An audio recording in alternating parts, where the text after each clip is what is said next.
just after the wheat harvest. The sun was so toxic it could melt people. I squatted under the old locust tree in the yard using a twig to tease a grasshopper. Big brother, could I beg for a bowl of water to drink? I looked up and saw an old grandmother standing at the entrance leaning on a cane. Her hair was a messy bird's nest and the wrinkles on her face were caked with dark grime. Her clothes had several patches and her pant legs were stained with half-dry mud. The strangest thing was her eyes, though bloodshot. They kept staring straight toward the east room of our house without even blinking. Dad walked out from the main hall. He wore a faded blue cloth tunic, his hands still stained with herbal juice. Seeing the grandmother in this state, he turned around to head toward the kitchen without a second thought. Xiao Bao. Go to the vegetable garden and call your mother. Tell her to scoop out a bowl of porridge. I dashed off. Mom was picking green beans. Hearing me finish, she hurriedly set down her basket and rushed back. As she walked, she mumbled in a low voice, "In this scorching weather, where did this beggar woman come from? Is there even enough porridge left at home?" By the time we returned to the yard, Dad had already brought out a bowl. Steaming hot corn. Porridge. On the side of the bowl lay 2 salted duck eggs, their yolks oozing with oil. Those were eggs Mom had salted for a whole month, and usually even I wasn't allowed to eat them. It's so hot today, drinking porridge is better than cold water.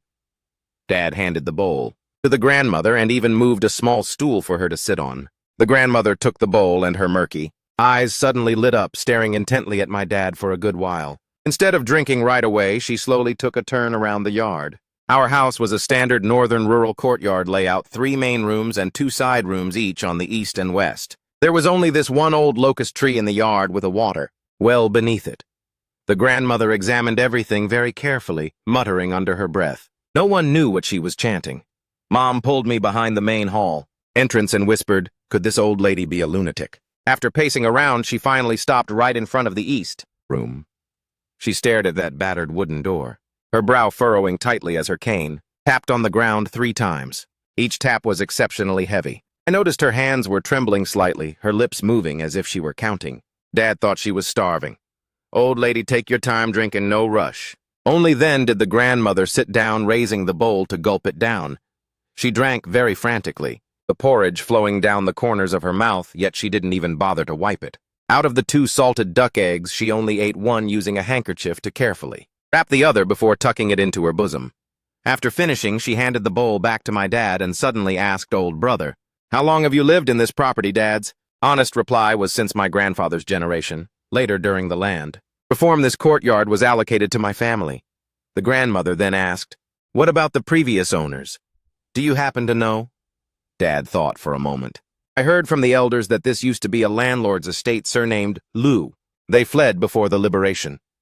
The grandmother didn't reply, taking another turn around the yard. This time she walked even slower, stopping every few steps to scout around. The sun grew more toxic, and the cicadas in the trees screeched thunderously. I couldn't take it anymore. Wanting to go to the pump well to get a drink of water, Mom yanked me back, gesturing for me to stay quiet. The grandmother stopped in front of the east room for a long time again. She raised her cane, tapping it against the doorframe, then squatted down to look closely along the ground. Dad and Mom exchanged glances, both finding this old lady's behavior bizarre. "This east room, does anyone usually live in it?" the grandmother suddenly asked. "No, it's just for storage," Dad said.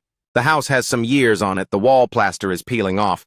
I've always wanted to renovate it, just haven't found the time." The grandmother nodded, stood up and dusted off her clothes. She walked toward my dad, her voice very soft.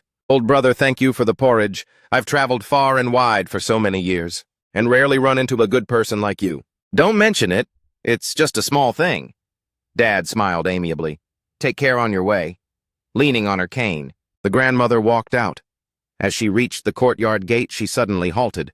She turned her head and waved at my dad, gesturing for him to come over. Dad walked over and the grandmother lowered her voice.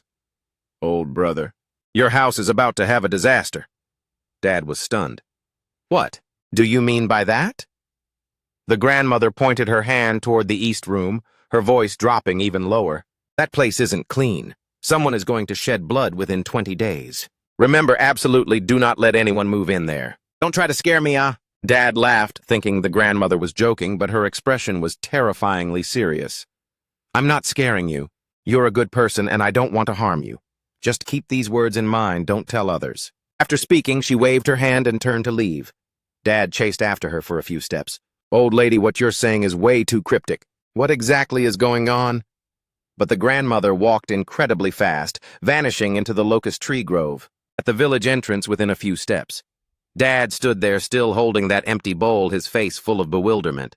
Mom pulled me as she walked out. What did she say? To make your face look so awful. Dad repeated the grandmother's words. After hearing them, Mom's face went completely pale. Could this old lady be a spirit medium? Who did our family cross? Why out of nowhere is a disaster coming? Probably a lunatic talking nonsense. Dad claimed, but I could tell his heart was also pounding. That night I tossed and turned in bed, unable to sleep. The locust trees outside the window rustled loudly in the wind, and the moonlight streamed in, casting mottled shadows on the wall. I kept feeling that those tree shadows looked human, like the silhouette of that strange grandmother. In the next room, Dad and Mom weren't asleep either. I heard them talking in low voices. How about we go ask the village chief? Ask what say a begging old lady claims our house is doomed. We can't just sit around and wait, right?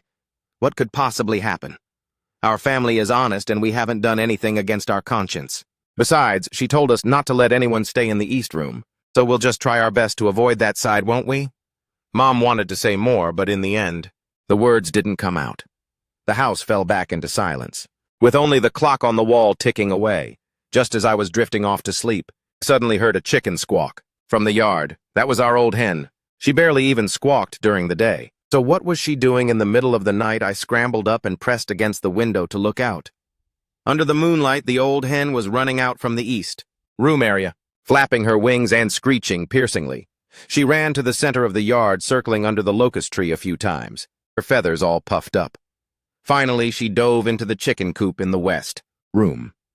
I stared at that half-open door of the east room. It was pitch black inside and nothing could be seen, but I kept feeling that something was lurking behind that door. The next morning, Dad went to the village clinic for his shift as usual, and I shouldered my backpack to head to school.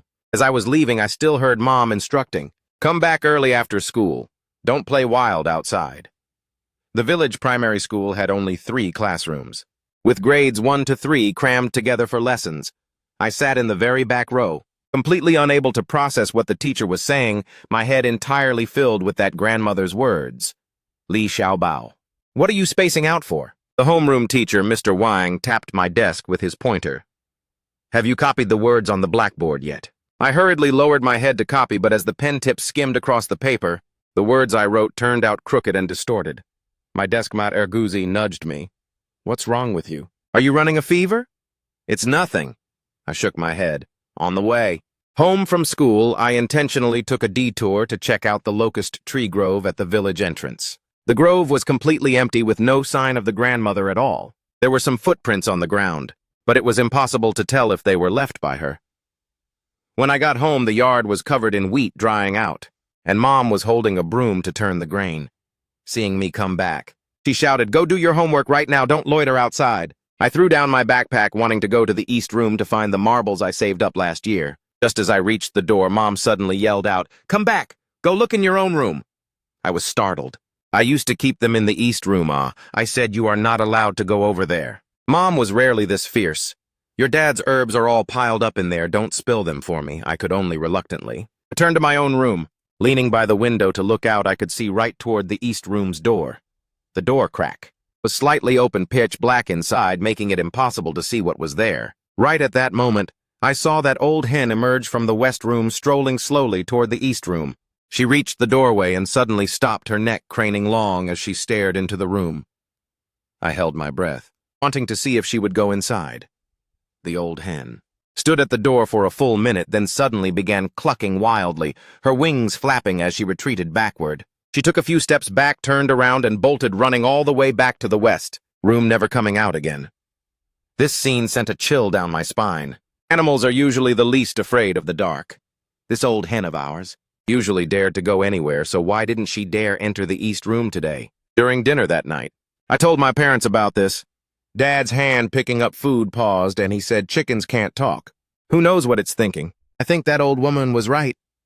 Mom set down her chopsticks. "How about we invite Blind Wang from the village to take a look? Look at what Dad was a bit impatient. That's all feudal superstition. You actually believe that stuff, but No buts, it's fine. Don't interrupt him. Tomorrow I'll find time to clear out the East Room. Throw out what needs throwing. Move what needs moving. Won't that be enough? That night I had insomnia again, lying in bed, always feeling like there was movement over by the East Room. Pricking up my ears to listen closely, I couldn't hear anything again, only the sound of wind blowing across the tiles. On the third morning, a bizarre thing happened again. Mom got up to cook, found a pool of water seeping from the corner of the East Room. She called Dad over, and the two squatted there studying it for ages. How could this wall be seeping water? Mom felt it with her hand. It doesn't really feel like rainwater either, huh? It hasn't even rained these past few days. Dad poked the wall surface with his finger, and a large chunk of the wall plaster fell off. He furrowed his brow and said, "It might be groundwater seeping up. This house has some years on it, the walls aren't sturdy. Then what do? Find someone to repair it behaviorally." Dad stood up and clapped his hands, just in time to give the whole East Room a complete overhaul. But over the next few days, that water stain grew larger and larger. No matter how Dad wiped it, it would appear again the next morning. Moreover, the shape of the water stain was very bizarre. It looked as if something were crawling outward from inside the wall, even carrying claw marks from 5 fingers. The village bricklayer, old Zhao, came to take a look. Shaking his head, he said, "This wall can't be saved. It has to be torn down and rebuilt from scratch." "To reboot, how much will it cost?" Dad asked. "At least 200. Old Zhao held up 2 fingers. 200 yuan was no small sum in that era. Dad worked as a barefoot doctor, and his monthly salary was only 30-something yuan. He bit his tongue and said, "Let's wait a bit more, wait until after the autumn harvest before discussing it." After old Zhao left, Dad stood at the East Room doorway, lost in a daze. I saw his lips move slightly, not knowing what he was muttering under his breath. When the 9th day arrived, I had a nightmare. In the dream, the door of the East Room opened on its own, and a dark shadow walked out. That dark shadow had no face, its whole body exuding black mist as it walked toward me step by step. I wanted to run, but my legs felt like they were filled with lead, unable to move no matter what. The dark shadow drew closer and closer, extending a withered hand to claw at me. Just as it was about to touch me, I suddenly woke up with a start. After waking up, I found myself drenched in a massive sweat, my heart pounding violently. Outside the window, the sky was just breaking into a faint glow, and the roosters began to crow. I scrambled down and pressed against the window, seeing that the door to the East Room was tightly shut. The yard was deathly quiet, but I kept feeling that something was lurking behind that door. On the morning of this 10th day, I heard our neighbor, Auntie Liu, talking to Mom outside the courtyard wall. "Sister-in-law Zhao, is there something a bit wrong with your East Room, ah?" Auntie Liu's voice was lowered very much, but I still managed to hear it. "What kind of problem?" Mom asked. "Last night I passed by your courtyard wall and heard movement over by the East Room. It sounded like someone was clawing at the door. Auntie Liu said I thought it was mice at first, but how could mice make such a huge racket?" Mom fell silent for a while, then said, "It was probably the wind blowing right. The wind can blow out the sound of a clawing door." Auntie Liu clicked her tongue. "Twice, let me tell you. Someone actually died in this property before." "What kind of person?" "It was that landlord, Old Master Liu." Auntie Liu lowered her voice. "I heard he fled before the liberation, but his young concubine didn't manage to run. She was found hanged to death right inside the East Room. I heard my grandmother say when I was little that the woman died a truly horrific death, her tongue sticking out ever so long." Mom sucked in a breath of cold air. "Don't talk nonsense, it's terrifying." "How would I dare talk nonsense?" Auntie Liu said. "If you don't believe me, go ask the elders in the village, they all know about this matter." After Auntie Liu left, Mom stood in the yard, lost in a daze. I watched her from the window, seeing that her hands were trembling. On the 16th day, a car horn suddenly blared from the village entrance. In our remote little village, a car was a rare luxury. The whole village ran out to join the bustle. A green-skinned truck parked at the village entrance, and a young man wearing a white shirt jumped down from the vehicle. It was precisely my second uncle, Li Dahai. Second uncle was 5 years younger than my dad, working at the county supply and marketing cooperative. He wore straight-creased trousers, and on his feet was a pair of glossy leather shoes. In his hand, he also carried a faux leather tote bag. Amidst a crowd of villagers wearing faded clothes, he looked exceptionally striking. "Oh, my Dahai is back." The village chief, Old Wang, went up to greet him. "Is this a newly bought truck?" "It's not mine, borrowed it from the unit." Second uncle pulled out a pack of recapanime cigarettes, handing one to Old Wang. I came back this time wanting to stay in the old home for a few days. Did something happen? Old Wang took the cigarette and asked with squinted eyes. Second uncle's face looked a bit awful. Had a fight with the wife, I'm vexed. When these words reached my dad's ears, he hurriedly came out to greet him. Dahai, why did you suddenly come back without giving a word of warning in advance? Even if I said so, you guys wouldn't know. There's no telephone at home. Second uncle patted my dad's shoulder. 209, brother. Won't it be a bother for me to stay at home for a few days? What bother? This is your home. Dad took second uncle's tote bag. Bro, it won't be a bother if I stay at home for a few days, right? What bother? This is your home. Dad took over second uncle's luggage bag. Come, let's go inside to talk. Second uncle followed my dad into the yard. He scouted around for a bit, then furrowed his brow. Brother, our home is still the same old way, You haven't even bought a piece of new furniture. Look at others, even the village chief is using a tape recorder. Ow. Mom came out from the kitchen, wiping her hands as she said Dahai is back. Have you eaten yet? Not yet, sister-in-law. Second uncle smiled, but the smile was a bit forced. Mom turned back around to bustle in the kitchen. Dad led second uncle into the main hall to sit down, pouring him a cup of water. What exactly happened? To what extent did you fight with my sister-in-law? Second uncle let out a long sigh, lit up a cigarette, and took a fierce drag. Isn't it all because of money? She disdained. My low salary saying that other colleagues have all moved into apartment buildings while we are still squeezed into a tenement block. Flat. I said getting a unit apartment from work requires waiting in line. But she won't listen, insisting on making a scene to have me figure out a way myself. Even so, you can't just run back here, Dad. Advised, what couple doesn't fight? After a couple of days, once the anger fades, it'll be fine. I'm truly vexed by her. Second uncle stubbed out the cigarette butt fiercely into the ashtray. Constant nagging. Annoying as hell. I just wanted to come back to the old home to get some peace and quiet for a few days. After lunch, second uncle picked up his luggage to go clear out a room. He took a look at this west room, shaking his head in disapproval. How is this room so stuffy? The window is also so small. Then stay in the east room behaviorally, Dad said. Subconsciously. The moment the words left his mouth, he was stunned. Mom was shooting hints from the side, but it was already too late. The east room is great, large window and good ventilation. Second uncle had already pushed open the door to the east room. This is the one. Piled inside the room were some miscellaneous goods as well as Dad's herbal medicine. Second uncle rolled up his sleeves, getting ready to move them outward. Dad stood at the door, hesitating to speak. Mom tugged at the corner of his tunic, whispering, "Tell him, But Dad opened his mouth, and in the end still didn't say it. That grandmother's words sounded too cryptic. In case he said it out loud, what would second uncle think? Would he think that they as brothers were intentionally refusing to let him stay in the good room? Brother, don't just stand there like an idiot. Help me move it, second uncle called out. Dad let out a sigh, having no choice but to help him clear it out together. They moved the miscellaneous goods to the west room, then tied up the herbal medicine neatly to pile it in the corner, bustling for over an hour. They finally managed to get the room cleared out. Isn't this quite nice? Second uncle nodded with satisfaction, placing the luggage on the bed. Mom really couldn't hold it in anymore. Dahai, how about you still stay in the west room? This wall in the east room has a bit of a defect, always seeping water. If it seeps, let it seep behaviorally.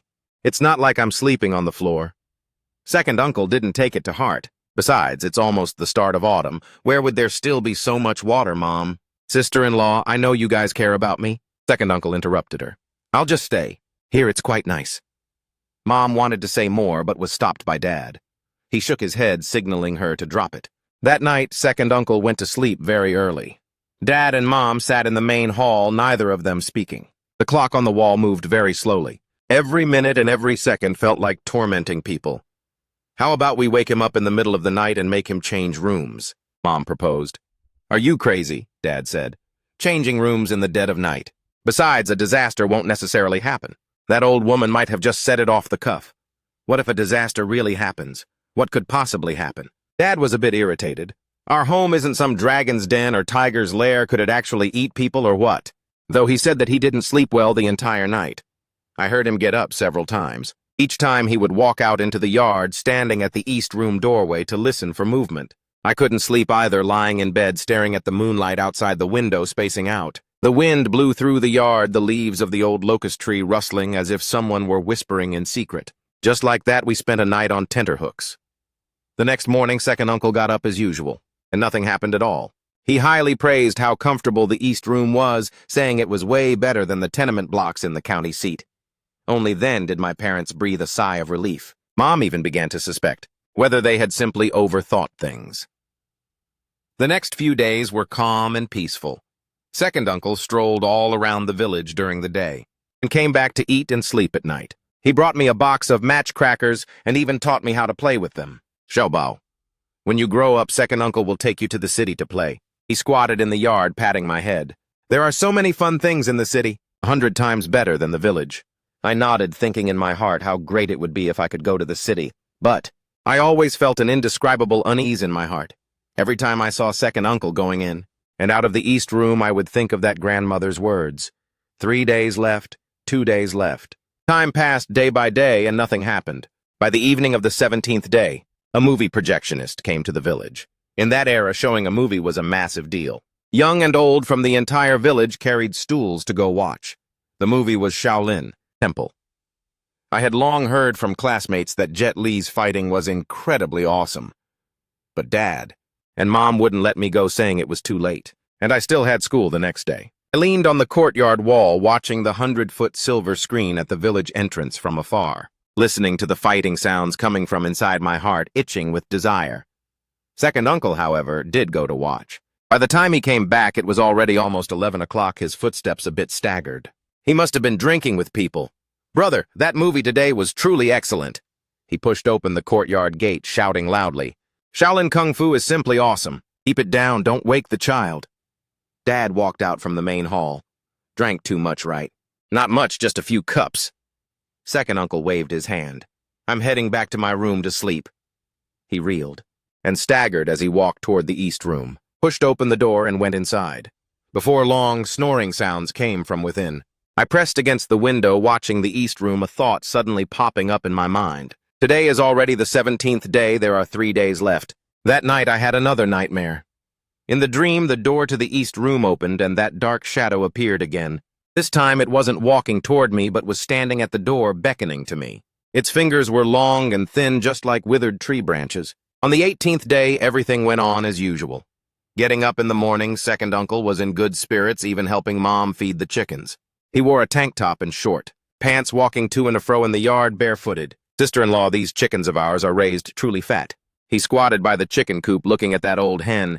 How about we slaughter one? We're stewing chicken for lunch today. We're keeping her to lay eggs. Why talk about slaughtering? Mom said with a smile. If you want to eat chicken, go to the market and buy a rooster back. Forget it then, too lazy to travel. Second uncle stood up and stretched lazily. Dad was organizing herbal medicine in the main hall, humming a little tune. With everything being peaceful these past few days, he had also relaxed a lot. Shouldering my backpack, I got ready to go to school. As I was leaving, I looked back at the yard. The sunlight poured in, and everything looked so calm and serene. Who could have guessed that disaster would strike just a few hours later? School let out exceptionally early that day. The teacher said he had family business, letting us do self-study for the afternoon. I ran toward home, happily thinking I could play for a bit earlier. Passing by the village entrance, I ran into the village chief, old Wang. He was sitting under the locust tree, holding a radio in his hand, listening to some program. Xiaobao out of school, old Wang smiled at me. Yeah. I nodded, remembering that the strange grandmother had vanished precisely in this tree. Grove, is your second uncle still staying at your house? Old Wang asked. He's there. Did he make up with your aunt yet? I shook my head. Don't know, he didn't say. Old Wang let out a sigh. Young people are, just have a quick temper. What couple holds a grudge overnight? Just live life properly and it'll be fine. Why must things be forced into such a deadlock? I didn't reply, dashing all the way home. By the time I arrived, the courtyard gate was half open, dead silent inside. Mom, I'm back. I pushed open the gate and shouted, but no one answered. Walking into the yard, I saw Mom's bamboo basket placed by the well, containing half a basket of vegetables. She should have gone to the vegetable garden. Dad wasn't home either, probably went to the village clinic. I threw down my backpack, wanting to find something to eat in the kitchen. Right at that moment, I heard movement from the East Room. It was a bizarre sound, like something heavy dragging across the ground, emitting a hissing noise. I stood in the yard, staring at the East Room door, my heart pounding rapidly. Second uncle, I called out tentatively. No response. I gathered my courage and walked over slowly. The east. Room door was half open, pitch black inside. I pushed open the door, and as the sunlight shone in, I saw second uncle crawling on the ground, his hands prying at the flooring as if searching for something. Second uncle. What are you doing? Second uncle snapped his head up. I saw his face was deathly pale, his forehead covered in sweat. Xiaobao, quick. Quick, go call your dad. His voice was trembling. What's wrong? I took 2 steps forward and suddenly saw a pool of blood by his foot. Fresh. Red blood was flowing out from the sole of his foot, smudging on the ground, into a massive puddle. I was so terrified my legs went weak, my mouth open but unable to make a sound. Go quick! Second uncle roared. I turned around and bolted, running all the way to the village clinic. Dad was giving someone acupuncture. Seeing me in this state, he immediately set down the work in his hands. What happened, second uncle? Second uncle is bleeding. I was completely out of breath. Dad's face changed drastically, and grabbing his medicine box, he rushed outside. I ran all the way back home and dashed into the east room. Second uncle was already sitting on the bed, his right foot lifted, showing a bloody hole on the sole of his foot. Fresh blood was still gushing out, falling onto the ground drop by drop. How did this happen? Dad hurriedly opened the medicine box. I don't know either. Second uncle gritted his teeth, the veins on his forehead bulging intensely from the pain. I took a nap at noon, and the moment I stepped down to go to the outhouse, who knew that with one step down I felt a sharp pain on my sole. Looking down, I had stepped right into a rat trap. Dad looked at the rat trap on the ground, and his expression turned even more awful. That was something he put by the east room door a few days ago to catch mice, while second uncle was sleeping at noon. The trap was probably dragged into the room by a rat. How could you be so careless? Dad grumbled while washing his wound for him. In broad daylight, you don't even look where you're stepping. I had just woken up, my eyes weren't even open yet. Second uncle bared his teeth in agony. Ouch, gentler. Gentler, just as Dad was bandaging the wound for him. Bizarre thing happened. Second uncle was trembling all over from pain, wanting to find something to lean against. He propped his hands on the bedside, moving his entire center of gravity backward. In that split second, the bed leg snapped. With a loud crack, second uncle landed flat on his butt on the ground, crashing down along with the bedboards. He subconsciously used his hands to prop himself up, but the ground suddenly caved in a chunk. With a crash, the blue bricks on the floor shattered apart, revealing a pitch-black pit. Dust billowed up, making people cough intensely. I covered my mouth and backed away. Dad helped second uncle stand up. Mom had returned at some unknown point. Standing at the doorway, her face pale as a ghost. What is going on here? Her voice was trembling. Dad didn't answer. He stared at that pit, his eyes wide open. As the dust slowly cleared, we could see the shape of the pit clearly. The pit wasn't large, about 1 meter square, and the depth couldn't be seen. The most eerie part was that the edges of the pit were exceptionally neat, looking as if someone had dug it out intentionally. I crawled by the edge of the pit to look down, pitch black. Nothing could be seen, and a blast of cold air surged from the pit, carrying an indescribable stench of rot. Xiaobao, don't get too close. Mom yanked me back. Dad took a wooden stick from the corner, poking it down into the pit to test around. The wooden stick struck something hard, emitting a thudding sound. There's something down there, Dad said, completely terrified, his face stark white. What is it? Dad didn't answer. He used the wooden stick to thrust downward with force, wanting to poke the thing out. After poking a few times, suddenly, with a snap, the wooden stick broke. This thing is incredibly hard. Dad threw away the broken stick. Need to find a shovel. Mom pulled me and second uncle to retreat to the doorway, her hands trembling and her lips shaking as well. Dad brought a shovel from the yard, squatting by the pit edge to dig down cautiously. The sound of the shovel hitting the hard object became clearer and clearer, ringing with thuds. After digging a few times, Dad suddenly froze, his expression turning, exceptionally awful sweat breaking out on his forehead. What's wrong? Mom asked. Dad didn't speak. He set down the shovel and used his hands to claw away the dirt in the pit. After the dirt was clawed away, it revealed a black wooden board. The wooden board was very old, its surface uneven and carved with some indistinguishable patterns. Dad used his hand to feel that wooden board, his fingers trembling. Is this? Second uncle leaned over to look.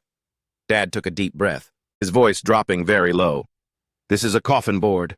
The yard suddenly fell dead silent, with only the sound of the wind blowing through the locust tree. Mom sucked in a breath of cold air, pulling me back a few steps. Second uncle's eyes went wide, his mouth agape. Dad continued to claw at the dirt with his hands, the exposed area of the coffin board growing larger and larger. After clawing for a bit, he suddenly stopped. "Not right," he said. "What's not right?" second uncle asked. Dad stood up and took 2 steps back, staring at the pit. "The coffin is upright." We were all stunned. Mom's voice was shaking. "An upright coffin. How could it be upright?" Dad didn't answer, squatting back down to continue clawing the dirt. As the dirt was clawed away, more and more of the coffin was exposed. I saw that the coffin was indeed upright, the head facing up the coffin, foot facing down, standing straight up in the pit, just like that. Dad used the shovel to tap the coffin board, emitting a hollow thud. "The inside is empty," he said. Then what's inside?" second uncle's voice completely warped. Dad didn't speak, using the shovel to pry at the coffin board. After prying a few times, the coffin board didn't budge at all. "This coffin is nailed shut too tightly," Dad said. "Need to find a crowbar." "Don't pry it," Mom suddenly screamed loudly. "Let's just fill the pit back up and act like nothing happened." "Can't fill it anymore. Never mind that the pit caved in. Filling it won't be stable either. Besides, with a coffin buried underneath here, we have to find out what's going on." "I don't care." Mom's voice carried tears. "I don't want to know." That old woman was right. Our house is doomed. Dad stood up and grabbed Mom's hand. "Don't be afraid, I'm here." But I could see Dad's hand was also trembling. Right at that moment, a sudden gust of wind whipped up in the yard. The wind was powerful, blowing the wheat drying in the yard all over the place. The leaves of the old locust tree rustled loudly, emitting a sharp, piercing sound. The wind blew into the east room and the dust billowed up again. Squinting my eyes, I saw the coffin in the pit shaking. No, it wasn't shaking, it was the coffin board being pushed outward. Creak, creak. The coffin board emitted a grating sound as if something were struggling inside. Mom shrieked, grabbing me to run outside. Second uncle didn't care about his foot pain anymore, either, limping along to bolt outside. Dad stood by the pit edge, staring at that coffin without moving an inch. "Deshaun, come out quick," Mom shouted from the yard. Dad didn't budge. He stared dead at that coffin, gripping the shovel tightly in his hand. With a loud creak, the coffin board was pushed open a crack. A stream of black mist surged out from the crack, bringing a dense stench of rot. The black mist grew more and more, quickly filling the entire east room. Standing in the yard, I saw the black mist pouring out from the east room doorway, rolling across the ground like it was alive. Dad finally moved. He turned around and bolted outside, running into the yard and shutting the east room door with a loud bang. "Quick, go find the village chief," Dad said while gasping heavily for breath. Second uncle limped away to run outside. Mom and I stood in the yard, staring at the east room door. The door was shaking as if something were hammering against it from the inside. Bang, bang, bang! The hammering sounds grew louder and more frantic. Suddenly, the hammering sounds stopped. The yard fell dead silent, dreadfully quiet. Nobody dared to move, holding our breaths while staring at that door. Right at that moment, a hand extended from the door crack. It was a withered, emaciated hand, the skin black and glossy, the nails long and sharp. Mom shrieked, grabbing me to run toward the courtyard gate. Dad followed and ran too. We ran out of the courtyard, running all the way to the village entrance where people gathered before finally stopping. Looking back, our yard was completely shrouded in black mist. The east room door had already been pushed wide open. Once the dust cleared, we saw an upright coffin standing inside that dark hole. The village chief, Old Wong, arrived at our yard with 7 or 8 men. They held hoes, shovels, and carrying poles, looking as if they were about to fight someone to the death. But reaching the courtyard gate, everyone froze in their tracks. The black mist was still churning at the east room doorway like a mass of living matter. "What on earth is this thing?" Old Wang's voice completely warped. Dad stood outside the courtyard gate, his face pale as ash. An upright coffin is buried under the east room floor. Just now, the coffin board was pushed open, and this black mist came gushing out. An upright coffin. Old Wang sucked in a breath of cold air. "That's a malevolent coffin." What malevolent coffin? Everyone was completely terrified. "Coffins buried vertically are always used for occult or evil purposes," Old Wang said. "Inside, the person buried here isn't ordinary. They either met a violent end or committed heinous acts to be buried vertically. It's to ensure they never find peace or rest, and can never be reincarnated." Mom clutched me tightly, her whole body trembling. "Then what do we do now, Dad?" asked. Old Wang looked at that mass of black mist, hesitating for a good while. "We must get Blind Wang to take a look. We can't handle this problem ourselves. Blind Wang was the village fortune teller. Supposedly, he had studied under a Taoist priest for a few years in his youth. He lived at the east end of the village, usually telling fortunes and reading feng shui for people. It was a 50-50 deal. Sometimes it worked. Sometimes it didn't. Old Wang sent someone to fetch Blind Wang. Before long, Blind Wang arrived leaning on his cane. He was quite old, his hair grizzled, and though his eyes weren't completely blind, they were always squinted into slits. He walked to the courtyard gate and took one look at that mass of black mist. His face changed. "This is corpse chi," Blind Wang said. "Corpse chi?" Old Wang asked. "The energy off a dead person." Blind Wang said, "For this energy to be so heavy, it means the person in the coffin died a long time ago and died without peace." "Then what do we do?" Dad asked. Blind Wang didn't answer. He pulled a compass out from his bosom, holding it up toward the east, room to measure. The needle on the compass spun frantically before finally locking onto a single position. "Not good." Blind Wang shook his head. "The feng shui of this estate has been broken. That position of the east room was originally the gate of life, but now it has turned into the gate of death." "What does that mean?" second uncle asked. "It means that coffin shouldn't be there," Blind Wang said.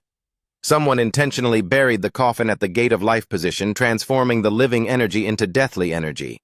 The people living in this estate were bound to have a disaster sooner or later." Mom wailed out with a sob. "I knew that old grandmother was right. Our house is doomed. Don't cry." Dad patted her shoulder. He turned his head to ask Blind Wang, "Is there a way to neutralize it?" Blind Wang fell silent for a while, then said, "There is, but it's very difficult." "What's the way we have to exhume the coffin and rebury it elsewhere?" Blind Wang said. "But the coffin has already been opened, and the thing inside might have already come out." "What thing?" second uncle asked. Blind Wang didn't answer. He stared at that mass of black mist, his eyes squinting even tighter. "Which of you has been inside the east room?" Blind Wang suddenly asked. "My second brother stayed in the east room," Dad said. Blind Wang turned his head to look at second uncle, sizing him up from top to bottom. "How did that wound on your foot come about?" "I stepped into a rat trap," second uncle said. "Where is the rat trap?" "On the east room floor." Blind Wang nodded. "Then that's it." "What's it?" Second uncle was bewildered. "You've been targeted by that thing, Blind," Wang said. Second uncle's face went completely pale. "What thing has targeted me?" "The thing inside the coffin," Blind Wang said. "He needs a substitute to be able to break free. You stayed in the east room and were closest to him, so naturally he targeted you." "A substitute?" Second uncle's voice completely warped. "What substitute?" "A substitute through shedding blood," Blind Wang said. "The sole of your foot bled and the blood dripped onto the floor, landing right above the coffin. Blood is the life essence of a living person. By absorbing your blood, he can temporarily leave the coffin." Second uncle trembled all over, barely able to stand. "Then what will happen to me?" Blind Wang didn't answer. He turned his head to look at that mass of black mist, muttering incantations under his breath. The black mist slowly dissipated, and the door to the east room was revealed once more. The door was half open, pitch black. Inside, and nothing could be seen. "He's still inside," Blind Wang said, "but he won't come out immediately. He needs more blood to completely break free." "Then what do we do, Dad?" asked. "There are two ways." Blind Wang held up two fingers. "The first way is to seal the coffin back up using glutinous rice cinnabar and black dog blood to suppress it. But this only treats the symptoms, not the root cause. In a few years, he will come out again." "What about the second way?" "Burn the coffin," Blind Wang said.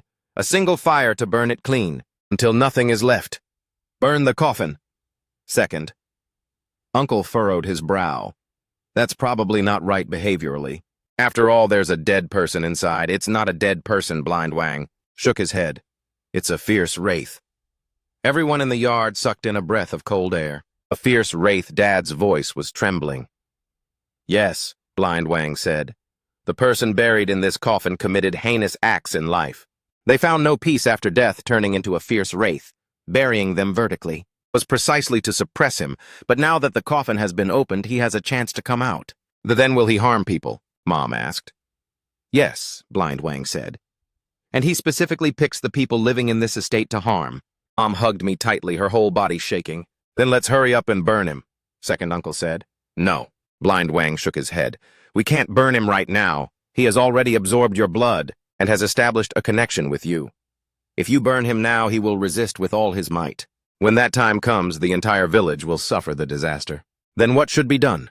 We must first replenish the blood essence in your body. Blind Wang said. Once your body recovers, his connection with you will break. We can burn it then. How long will that take?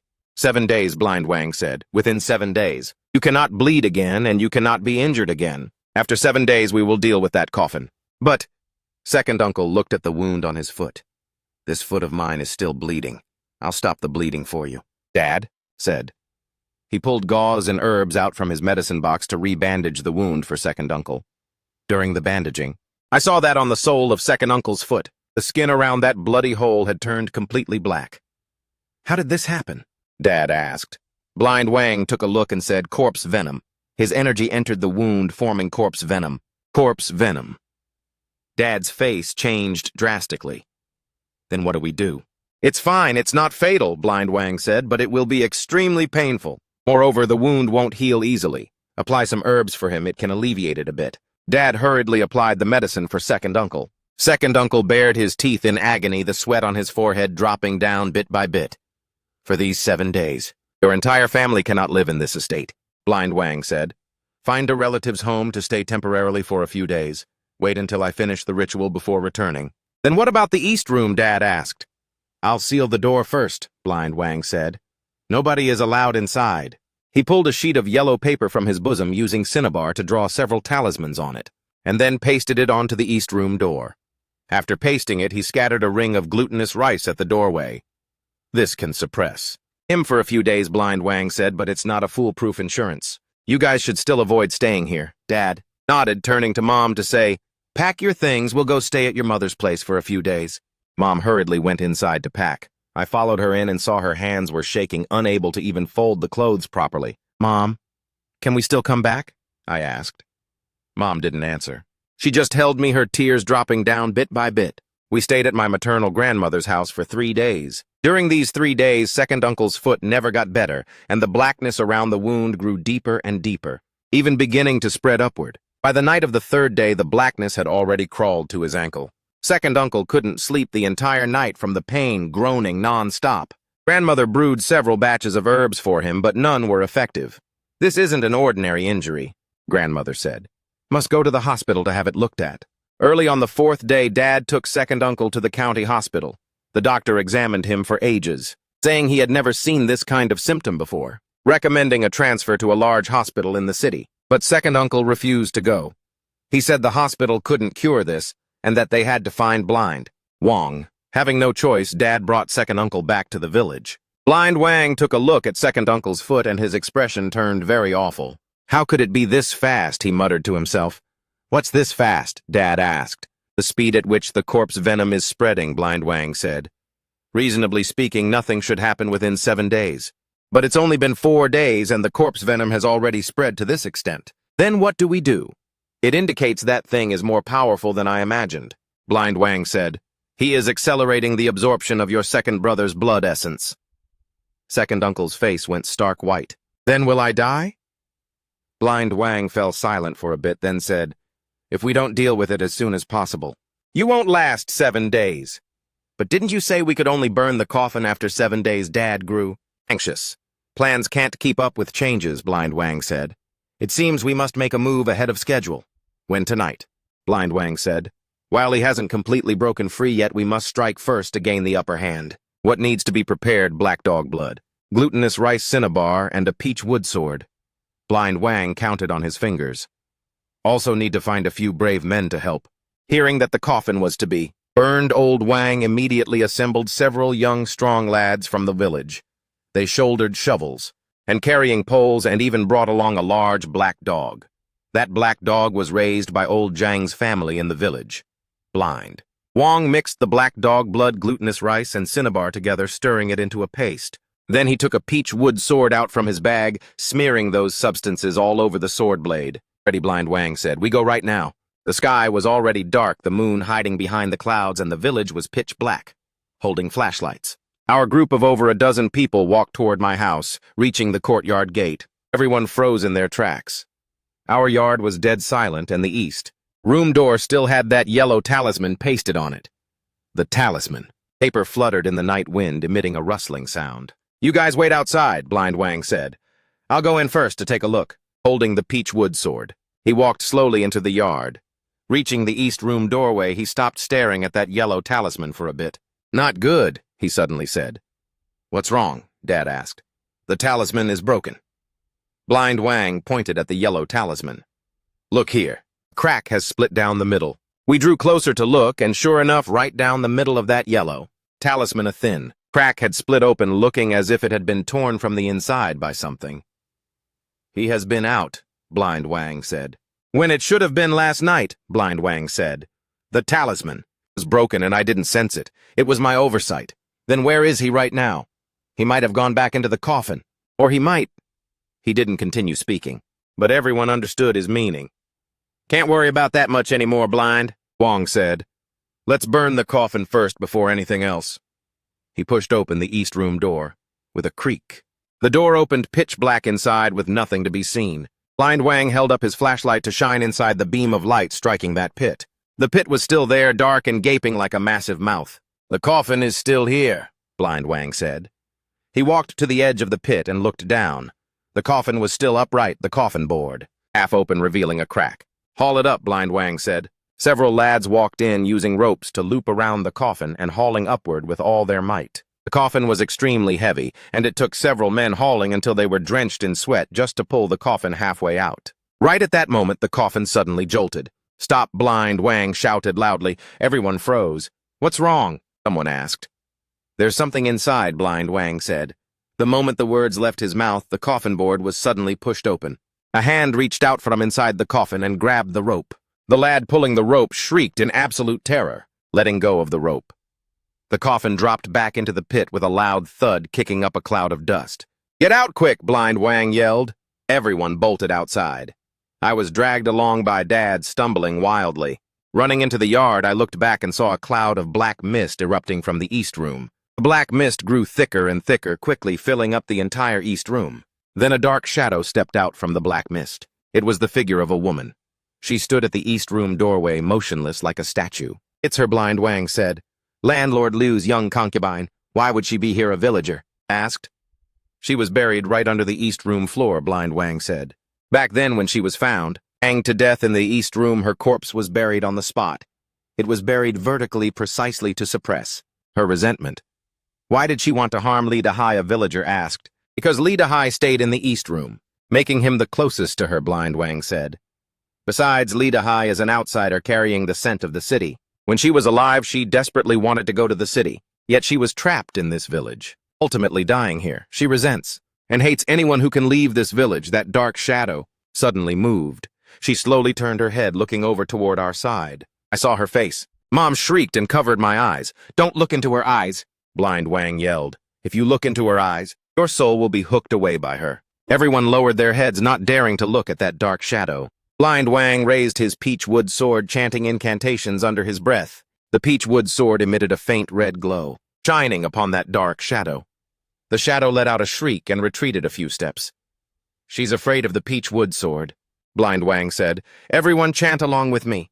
He began to chant the incantations loudly, and the others followed along. The incantations were very tongue-twisting.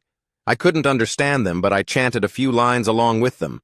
The dark shadow kept retreating, backing all the way into the east room. Blind Wang seized the chance to rush forward and thrust the peach wood sword right into the east room doorway. "Hurry, bring the firewood," Blind Wang said. Several lads brought a pile of firewood, stacking it at the east room doorway. Blind Wang then had people splash kerosene onto the firewood and light the fire. The flames shot up with a whoosh, quickly burning into the east room doorway.